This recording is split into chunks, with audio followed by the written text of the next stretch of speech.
So my name is Alessandro Comodin. I'm a filmmaker, and here for the Crossborder Film Festival, I followed 5 filmmakers to make a short film.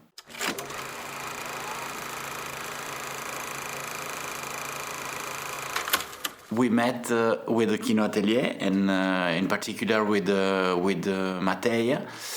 We met at the screening of my previous film, my last film, which is 𝘠𝘰𝘮𝘯𝘬, 𝘠𝘰𝘮𝘮. We met in Nova Gorizia, in the theater, in the cinema over there.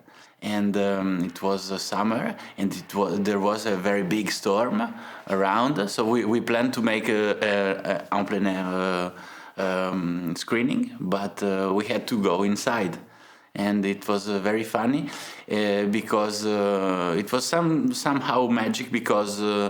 Well, of course, the main character of my film, well, not of course, but the main character of my film is my uncle. And he was not supposed to come because I don't know. I had to go alone, and at the end of the screening, he appeared like a ghost, and so it was very funny, very familiar in a way. So we met also because of Gigi.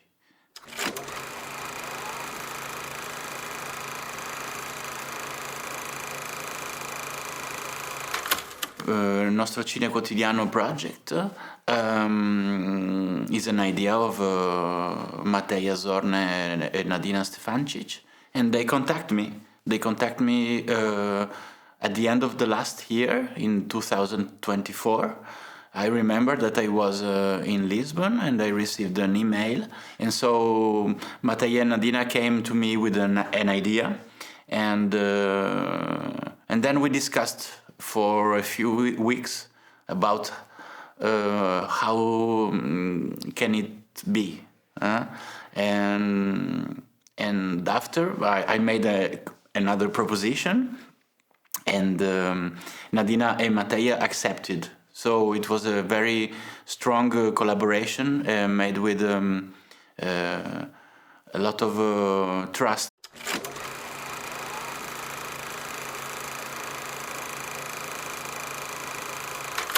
Sandro Scandolara, the author of this book, was talking about very tiny little stories about cinema in Gorizia all over the 20th century.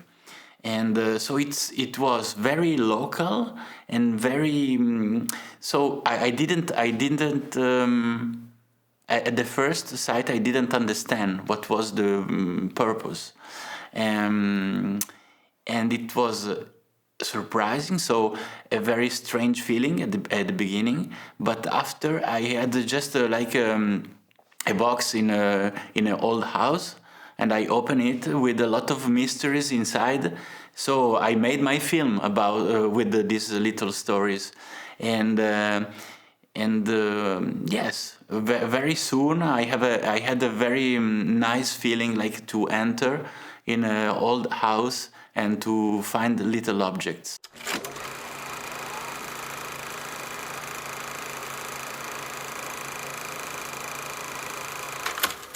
At the end of the month of April of 2025, we had a week where we met.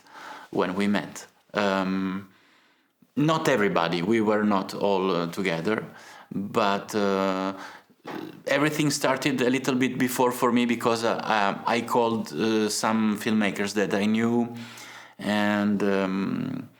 I choose 2 filmmakers with whom I wanted to work with, because I think that they are good directors, and I wanted to work with them. So it was a privilege for me to work with them.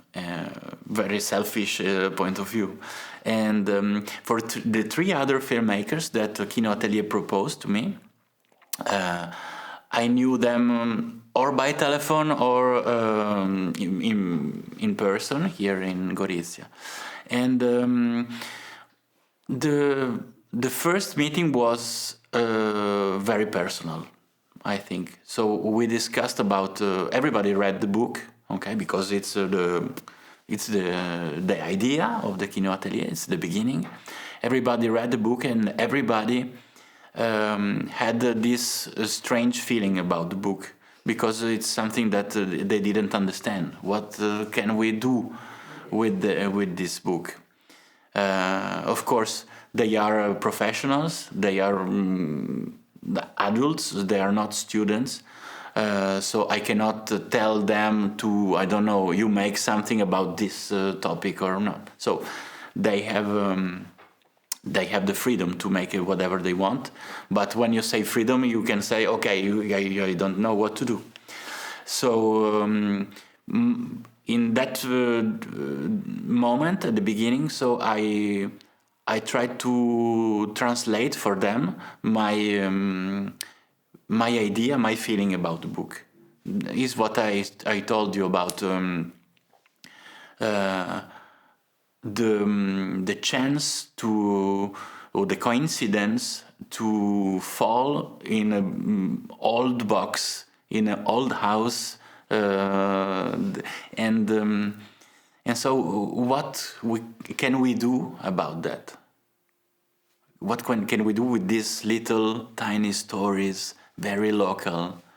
So normally nobody can say, okay, I will make something about that.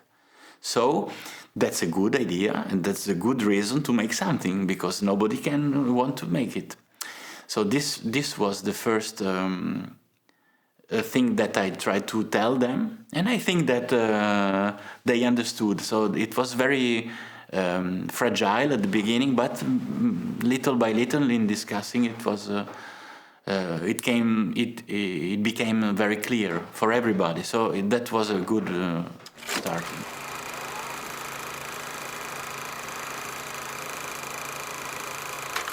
Scandollara describes, for example, the person who goes to the cinema. And everybody has a character. For example, the person who opened the door with the Humphrey Bogart style, or a woman that goes all the day in the cinema, and she flirts with militaries, and little descriptions like that. This book, for example, even if it's very local, very tiny, very mysterious, at the same time is very it's something attuale.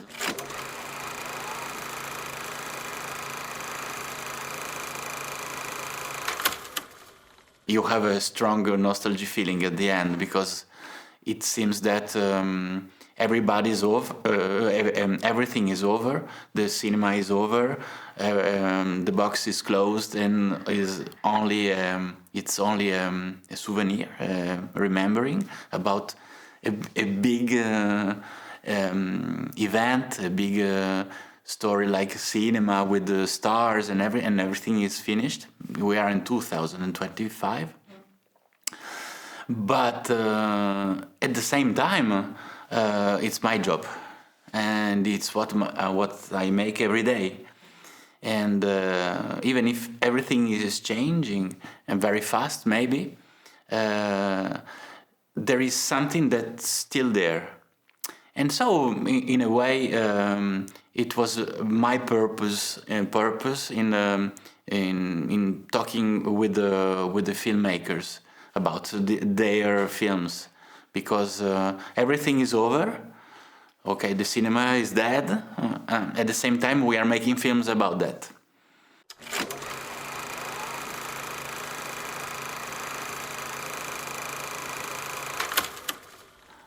I mean, we have the feeling that everything is over because we are alone. When we are together, and cinema is true. It's not only cinema, but cinema is a collective. It's a collective ritual, but it's also a collective job. When you make a film, you are not alone, Sometimes you are alone and you are very bad, but the most time, you are planning to make something with other people.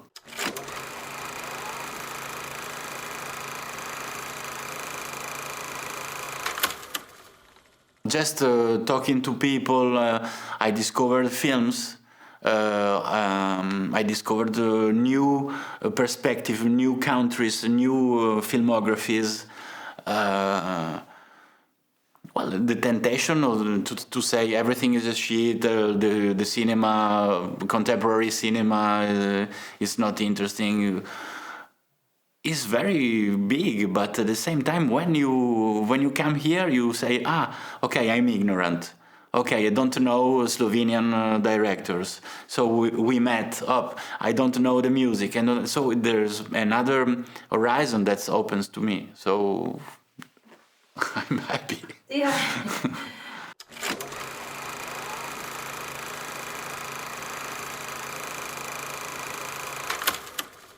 My impression is, and I will say to my friends all over the world that something is happening here, for sure, for the future. Because it's simple. People are meeting. We have new friends. We are going to work together. They make a education program where they show films to kids, and they have the archive. So it's like a country. It's have a lot of ministries, no? Ministry of Education, ministries of production, ministries of archives. It's very surprising because it's very tiny, like a family. Everybody works 24 hours per day and more, maybe.